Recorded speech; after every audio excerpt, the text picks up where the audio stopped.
So that isang sagutan na lang, maybe I can... Mr. President, Majority Leader. yes, we'd like to recognize Senator Marcoleta, please, Mr. President. Senator Marcoleta is recognized. Mr.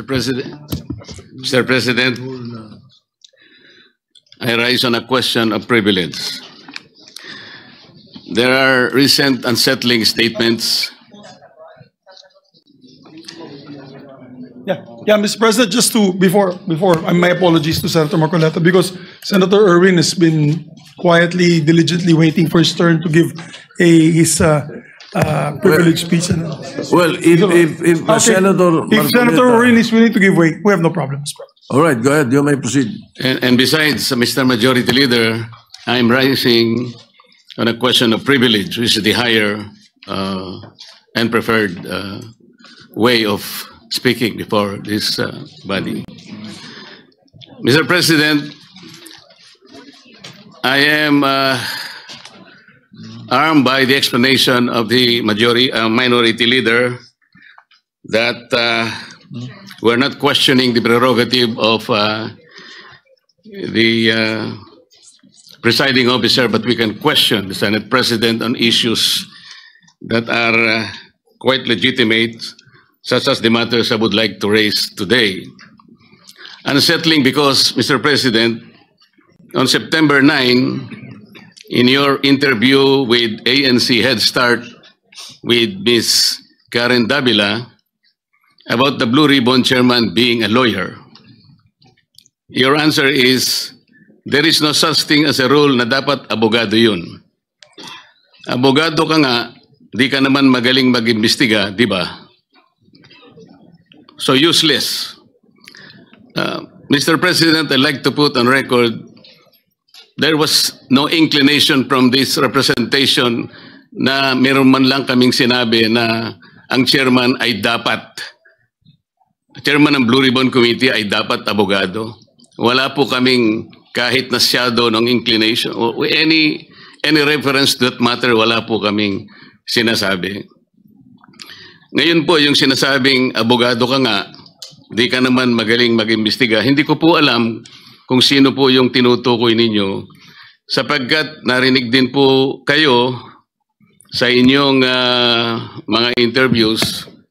Sinabi niyo po, Mr. President, na maraming dissatisfied sa direction na tinahak po ng aking investigasyon nung ako pa po ay chairman ng Blue Ribbon Committee. Hindi ko po alam kung sino po yung dissatisfied sa mga members natin. Wala naman pong perpekto, Mr. President, pero sa akin pong pananaw ay ginawa ko po yung aking makakaya. Kung meron man po akong pagkukulang, ay humihingi po ako ng tawad sa aking mga kasamahan sa Blue Ribbon Committee. Ngunit hindi ko po sinadya na ilihis sa direksyon ng tamang pag-iimbestiga ang ating Blue Ribbon Committee. Noong September 10 po, 2025, ang programa pong Sa Totoo Lang, sa 1PH, nandun po yata si Job Francisco, Chicky Berhel, Cheryl Cosim. Ang sabi po ninyo, with reference to the affidavit of the Discayas, may suspetsa kami na inedit yung affidavit. Mr. President, ito po ay indirect affront to the integrity of this representation. Yung lamang pong pagsuspetsahan niyo na inedit yung affidavit, paano kayo nagsuspetsa? Ano po ang ginamit ninyong batayan at pagsususpetsahan ninyo na maring inedit yung affidavit? Ako po bilang chairman ng Blue Ribbon Committee, nagpakaingat-ingat po ako nung sila po ay sa pamamagitan ng kanilang mga taga-lapit, ay minabuti ko pong hingin sa kanila. Sumulat sila sa akin para malaman ko kung talagang meron silang kagustuhang magpahayag ng kanilang saloobin tungkol sa dinidinig natin sa Blue Ribbon. At gusto kong masatisfy ang sarili ko, Mr. President, kung totoo nga at kung bakit nila gagawin. So nakareceive po ako ng sulat sa kanila, handwritten. At nung malaman ko po na talagang galing sa kanila ang pagpapahayag na voluntaryo, sinabi ko, sige, gawin ninyo. At kinakailangan, bago nyo ibigay sa akin, notaryado na yon.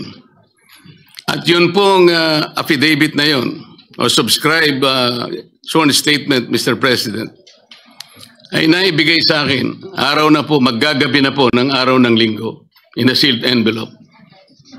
At kung sinasabi po ninyo na ang SOP ay dapat na ibigay sa mga miyembro ng ating Blue Ribbon, wala na pong pagkakataon sapagkat sa umaga po alas 9 ay magsisimula na po ang Blue Ribbon Committee. Noong September 14 po sa Twitter ninyo, meron po kayong binanggit at ito po ang nakasulat. Very devious. Wala pang hearing ang Blue Ribbon ni Ping Lacson. Gusto ng ilang magpalitan agad. What are they so afraid of? Bakit minamadali WPP agad ito? Ano bang nangyari? Malalaman natin sa Blue Ribbon kay Senator Lacson. Meron siyang investigasyon ginagawa tungkol dyan. Ano po ba yung pinanggalingan ng mga salitang yun, Mr. President? Sino po yung natatakot? Sino po yung nagmamadali? Kung ang inyo pong tinutukoy ay yung aking sulat para irekomenda na mag-apply sa Witness Protection Program ang mag-asawang Diskaya, yun po inaayon sa batas, Mr. President. Ito po ay inaayon sa Section 4, Republic Act 6981. Ito po yung Witness Protection Act. Ang sinasabi po doon, in case of legislative investigations in aid of legislation, a witness with his express consent may be admitted into the program upon the recommendation of the Legislative Committee, where his testimony is needed, when in its judgment there is pressing necessity therefore, provided that such recommendation is approved by the President of the Senate. Ang committee po ay nagpasya, Mr. President, kasi hiniling po nung Diskaya sa kanilang sworn statement na meron tangka sa kanilang buhay, sa kanilang seguridad, ang kanilang pamilya at kanilang mga anak.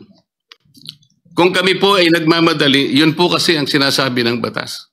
Para makapag-apply po siya na sa Witness Protection Program, ang chairman po ng committee sa pagsang-ayon ng kanyang mga miyembro, kailangan po kami gumawa ng sulat sa Secretary of Justice.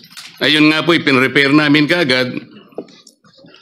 Hindi nga lamang po napirmahan ng pumalit na Senate President sapagkat nagpaliwanag siya, nalaman pala niya na meron palang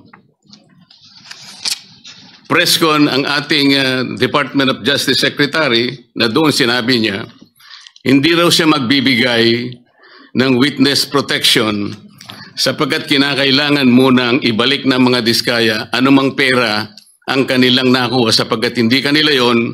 Sa makatid, ang policy daw ng Department of Justice ay ibalik muna yung pera bago aksyonan ang kanyang aplikasyon sa Witness Protection Program. Mr. President, ako po'y nalulungkot. Maski sa aking press con kanina ay sinabi ko kung bakit ganun ang sinabi ng Secretary of Justice. Wala po sa tuntunin yun eh. Kung babasahin lamang po niya ang Section 3 at Section 10 ng Republic Act 6981, wala pong binabanggit doon na restitution, yung pagsusuli. E nag-uumpisa lang po sa pagsusuri, sa pag-iimbestiga ang komite. Meron na po bang halaga na dapat isuli? Na-determine na po ba yun? Meron na po bang ruling na kung ano yung, kung sino at gaano ang isosoli ng kung sino man ang may kasalanan? Meron na po bang ganun? Wala po eh. Prospective lang pong mag-a-apply eh. Nasa sections 3 and 10 ang mga requisites kung ano-ano po yun. Mga 10 requisites po yun. Yung restitution, wala po ron eh. Kaya po ako'y nalulungkot kung bakit po binanggit yun ng Secretary of Justice.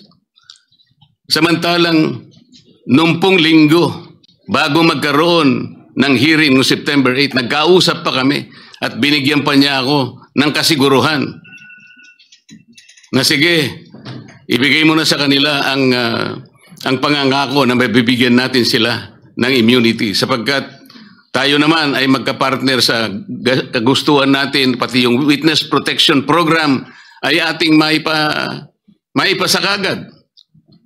So yung pagbibigay po niya sa akin ng garantiya, kasama na po yung kanyang USEC.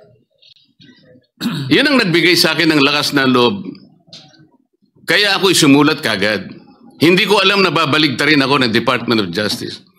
Ngayon po, Mr. President, yun po ang ginamit ninyong dahilan kung bakit hindi nyo pinirmahan. Sana man lang po ay napakarami naman ninyong mga abogado sa inyong opisina rin. Binasa nyo sana yung batas. Kung yung restitution po ay isa sa requisite para ang isang tao ay makapag-apply man lang. Yun po kasi yung prinsipyo ng batas eh. Bago siya gumawa ng isang marahas na kapasyahan, alam niyang mag-aalanganin ang buhay niya. Magsasabi siya, nung inaakala niyang maaring makapaglagay sa panganib ng kanyang buhay, kailangan nga bigyan natin din siya ng protection. Yun po yung batas eh. Hindi ko nga po alam kung bakit sasabihin ninyo, bakit may pagmamadali? Dito pa nga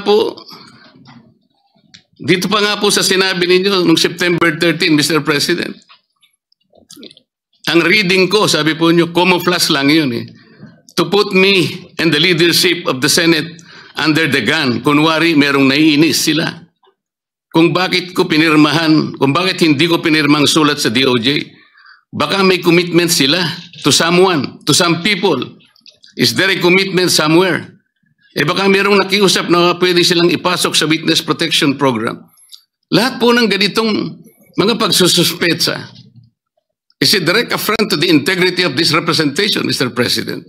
As a member of the Senate, bakit po kinakailangan magkaroon tayo ng ganitong pahayag sa publiko na walang basihan ni katitingman? Ito po yung nakakalungkot. Noong September 10, sa bilyonaryo interview with Ms. Corina Sanchez, ang tanong po ni Ms. Corina, Bryce Hernandez natatakot daw po siyang bumalik sa Senado. May basihan po ba ang kanyang pangamba? Yan po yung tanong niya sa ating Senate President. Ang sagot po ng ating Senate President, sabi niya sa House, makatwid, parang kinonfirm niya. Ang nangyari, yung mga congressmen nag-request na kung pwede daw huwag ibalik sa Senate dahil meron daw siyang binabanggit na mga senador. So ang ginawa naman ng mga congressmen, nakiusap kay Speaker, si Speaker tinanong sa akin dahil ang sinasabi raw kung pwede mo nang i-retain. Sabi ko, hindi pwede dahil sa legal custody namin yan eh. Dahil merong contempt dyan sa Senado. Nakikiusap sila kung pwede na wag sa Senate mismo, hindi naman i-retain sa House. Ang umandar sa akin, siyempre, yung tinatawag na parliamentary courtesy. Kasi meron silang nakakontempt doon, yung si Mendoza, gusto rin naman namin kunin yun. Alam ko later, iimbitahan namin yun. So ang nangyayari po, Mr. President, kaya ba dinidiscredit, kaya ba pinagsususpetsahan yung Diskaya, sworn affidavit, sapagkat may binanggit siyang 17 congressmen? Yun po ba ang dahilan?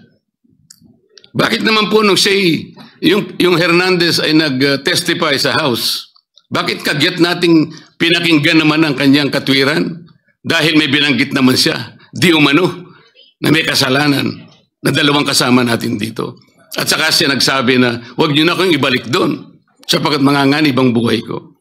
Ang maliwanag po dito, pagka ang nagsasalita si Bryce Hernandez, parang merong kagad pagpapatibay. Parang pinaniwalaan na natin na maaaring manganganib ang buhay niya sapagkat meron siyang binanggit na dalawang kasama natin. Paano yung buhay ng Diskaya na inimbitahan nila doon? Na binigyan na, bigla na lang nating, wala man lang tayong aksyon.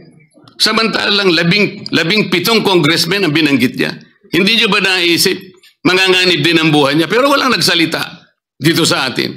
Yun po yung aking nakikita. Huwag po tayong mag-aaway-away. Ang ating pong hinahanap ay katotohanan lang.